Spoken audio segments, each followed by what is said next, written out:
Let me ask you something. Have you noticed how most AI-generated websites look the same? Same gradients, same cards, same perfect layouts, same safe typography. That's vibe-coded design. And in 2026, designers are pushing back. This year isn't about better polish, it's about personality. That's why you are seeing a shift. More texture and irregularity, unconventional type pairings, interactive 3D that actually guides experience. Whenever I look at a design, the first question that comes to my mind is, did a human think through this, or did a prompt generate it? I'm sure you have done this too. Flashy, scroll-stopping visuals still matter, but now they need direction, purpose, craft behind them, and let me clarify this once and for all. AI won't make you obsolete. Ignoring industry shifts will. So in this video, I'm breaking down the 5 biggest design trends of 2026, and trend number 3 is about to explode across all design disciplines: UX, branding, graphic, motion, everything. So keep watching it till the end and let's get started. Number 1, intentional imperfection. The most defining shift of 2026. Designers are rejecting AI polish. After years of smooth gradients, perfect spacing, and frictionless UI, we are now seeing hand-built sets, analog surfaces, physical collage, childlike naive illustration styles. This isn't sloppy design, it's controlled imperfection. There's a difference. The designers leading this trend understand grids, they understand hierarchy, they understand type, and then they bend the rules on purpose. You'll notice multiple font styles coexisting confidently, pricing cards that physically scale in length as prices increase, 3D and 2D illustration mixed in the same layout, variable letter thickness, unconventional type placements, custom illustrations that feel personal, not stock. After AI smooth perfection, people want proof of human involvement. That shift is massive. Number 2, textures and tactile surfaces. We are seeing designers reintroduce physicality into digital interfaces. Just check out these websites.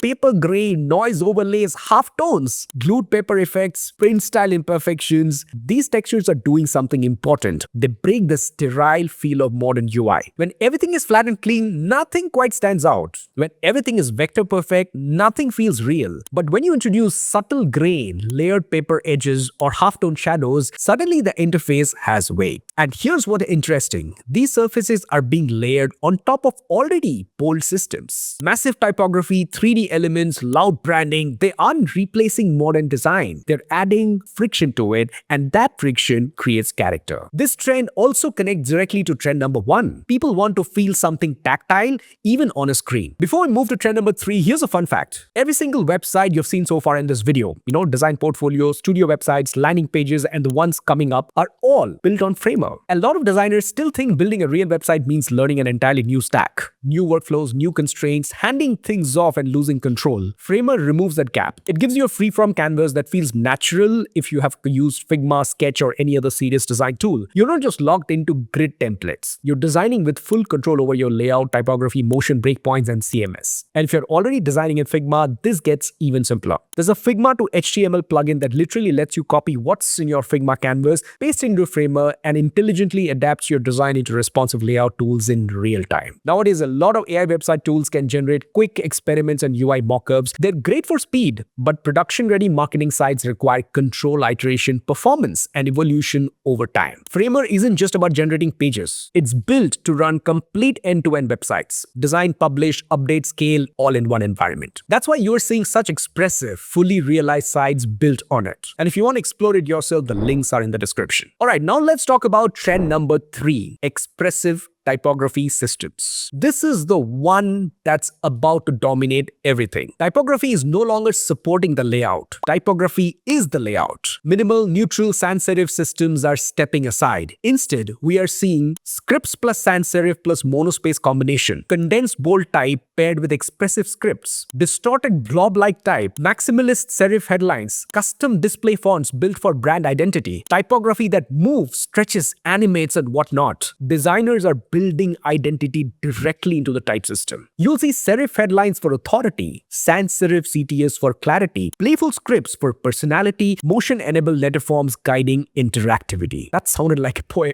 And this is not staying inside websites I've just shown you. It's spreading across branding, packaging, digital campaigns, motion systems. Typography is becoming the emotional driver of digital design, and if you're still defaulting to safe font pairings, you're already behind. Number 4, immersive 3D. We are moving beyond beyond decorative 3D objects. Now 3D elements glue the experience. Interactive models, scroll-triggered animations, dynamic typography, section-specific motion logic, and this isn't about tools. It's about behavior. The interface reacts. The objects move with intent. The product becomes a navigation. In some experience, a single 3D object drives the entire journey, like this burger box being the core element of the entire website. In others, every 3D element is interactive, like this website. This trend is heavily influenced by the explosion of spatial computing and mixed reality investments globally. Money is flowing into immersive ecosystems, which means designers who understand depth, motion, and spatial hierarchy will have an edge. Flat hero sections are no longer enough. And number 5 is retro-futurism. This is nostalgia but upgraded. Retro color palettes, grainy illustrations, serif typography, cultural symbols, all paired with futuristic motion and immersive transition. It feels like the past and the future collided. You'll notice Y2K-inspired saturation, grain overlays, softening, futuristic visuals, serif fonts bringing editorial authority. When you blend them, you create familiarity with forward momentum. That emotional tension works. All brands are using it aggressively in digital campaigns right now. This isn't a small niche aesthetic. It's becoming a serious branding language. So if you zoom out and really look at all the 5 of these trends, they're pointing in the same direction. Designers aren't running away from AI, they are responding to it. AI has raised the baseline. It has made good enough incredibly easy. It has made polished layouts, clean typography, and decent branding accessible to everyone. Now the real differentiator isn't output. It's judgment,